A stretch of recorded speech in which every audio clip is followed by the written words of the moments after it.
यहाँ के स्टेशन की क्या कहानी है? वो वो कुछ खास नहीं है बेटा। बहुत पहले वहाँ एक दो मर्डर हुए थे और वो स्टेशन बहुत सुनसान इलाके में भी है ना, इसलिए। बस इतना ही? तो कल रात जो हुआ वो क्या था? दीपक और उसकी गर्लफ्रेंड के साथ? हाँ, ना समझी थी दोनों बच्चों की। गलत बात है, घर पर बात तो करनी थी। अंकल सॉरी बट स्टेशन पर कौन सुसाइड करता है? चलो मैं अब चाय बनाता हूँ। पहले वो टैक्सी वाला, फिर वो स्टेशन के लोग, और अब तो राघव अंकल भी बहाना बना रहे हैं। ऐसा भी क्या है उस स्टेशन में? अरे दीदी की कॉल, वो भी अभी 12 बजे। ये मुझसे मिस कैसे हो गई? कॉल करती हूँ। फोन पर दिया की बड़ी बहन दिशा की एक मिस्ड कॉल थी। दिशा दूसरे शहर में नौकरी करती थी और कभी कभी घर आया करती थी। दिया उसे कॉल करने लगी।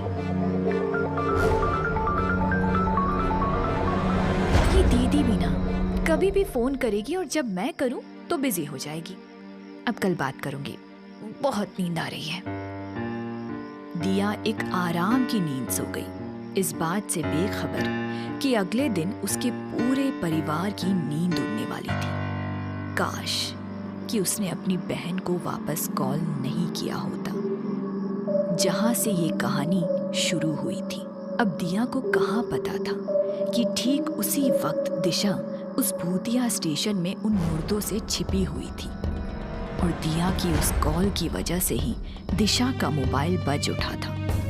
मुर्दों की ट्रेन भी आ चुकी थी और उससे भी मुर्दे उतरकर उन मुर्दों में शामिल होते जा रहे थे और मुर्दों का ध्यान उसकी तरफ चला गया था।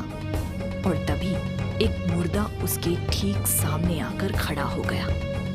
दिशा और भी डर गई और घबराहट में उसे धक्का देने की कोशिश की, और यही उसकी सबसे बड़ी गलती थी। जैसे ही दिशा के हाथों ने उस श्रापित मुर्दे को छुआ, उसके दोनों हाथों से रहस्यमयी लपटें उठने लगी। वो जलने लगी और वो असहाय सी देखती रही।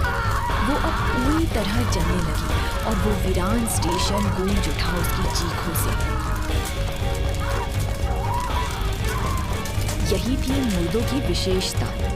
कोई जिंदा इंसान उन्हें छूने भर से ही खुद भी जलने लगता था और अंततः उनमें से एक बनकर रह जाता था। मम्मी, दीदी से बात हुई क्या? कल रात उसका फोन आया था, अब कब से ट्राई कर रही हूँ, उसका नंबर ही नहीं लग रहा। ऑफिस में होगी। तभी दरवाजे पर जोर से दस्तक हुई। दिया ने दरवाजा खोला और चौंक पड़ी, क्योंकि सामने एक वर्दीधारी हवलदार खड़ा था। पुलिस? मगर क्यों? कैसे हुआ ये सब? एक्सीडेंट था जी। टैक्सी एक खंबे से टकरा गई और उसमें आग लग गई। उसी में आपकी बहन भी थी, वह मौके से फरार हो गया। हम उसकी तलाश कर रहे हैं। एक्सीडेंट? जी, हमें लगता है वो स्टेशन से घर जा रही थी। हमें वो जली हुई टैक्सी और बॉडी पुराने पुल के पास मिले। देखकर तो यही लग रहा है मौके पर ही मौत हो गई। ये सुनकर मम्मी और भी रोने लगी और पापा उन्हें संभालते रहे। दिया चुप रही तो दरोगा ने आगे कहा, आप लोग यहाँ नहीं आए हैं तो हमने अंदाजा लगाया कि वो शायद आपके ही घर जा रही थी। अफसोस कि वही हुआ भी, पर अब किसी को बॉडी की शिनाख्त भी करनी होगी। पापा, मम्मी ठीक नहीं है, आप इनको लेकर घर जाइए। मैं भी सारी फॉर्मेलिटीज पूरी करके आती हूँ। पर दिया, तुम अकेले? पापा प्लीज मम्मी को ले जाइए अभी, मैं भी बस आती हूँ। दिया ने साफ पहचाना कि वो उसकी बड़ी बहन दिशा ही थी। उसने रोते हुए हाँ में सर हिला दिया। बहुत बुरा हुआ। अब वैसे आप लोग यहाँ के नहीं है ना? जी नहीं, पर आप तो यही के हैं ना, तो झूठ बोलने से पहले होमवर्क तो ठीक से कर लिया होता। क्या मतलब? दरोगा जी, स्टेशन से निकलकर दाएं मुड़ो तो हमारा घर और सीधा जाओ तो पुराना पुल, वो भी काफी आगे जाकर। फिर मेरी बहन वहाँ क्या कर रही थी? मुझे पता है कोई एक्सीडेंट नहीं है ये, मेरी बहन के साथ भी वही हुआ जो दीपक और उस लड़की के साथ हुआ था, और वो भी उस स्टेशन पर, ना कि किसी पुराने पुल पर। दरोगा बगले झांकने लगा। दरोगा अब थोड़ा संभल गया था। देखिए, ये बस एक हादसा था और कुछ नहीं। बस बहुत हुआ। आखिर क्या है उस स्टेशन का राज, जिसके बारे में लोग अब पुलिस तक झूठ बोल रही है? लड़के शांत हो जाओ, हम उस स्टेशन के बारे में बात तक नहीं करते, वरना तो मरवाओगी सबको। मैडम, समझ सकता हूँ आप दुखी हैं, पर हमारे पास कुछ भी नहीं है बताने को। आप घर जाइए अपने माँ बाप के पास, उन्हें आपकी ज़रूरत है। हम बॉडी के बारे में आगे आपको खबर करेंगे। दिया ने अजीब नजरों से उसे देखा। उस हवलदार की बातों से उसे लगा कि वो शायद बाकी कस्बे वासियों की तरह नहीं है।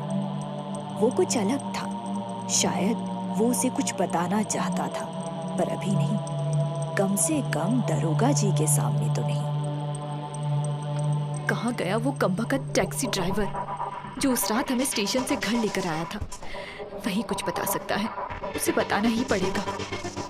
अरे, ये लोग मुझे घूर क्यों रहे हैं? क्या दीदी की मौत की वजह से? अब तो पक्का है कि वो स्टेशन ही सारे फसाद की जड़ है। जानती हूँ तुम कहाँ मिलोगे और कब मिलोगे। पता नहीं तुम दीदी को क्यों नहीं मिले।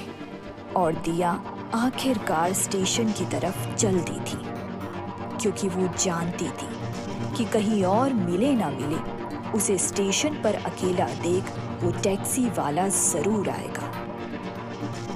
क्या वो उस टैक्सी वाले को ढूंढ पाएगी? क्या वो उसे स्टेशन की सच्चाई बताएगा?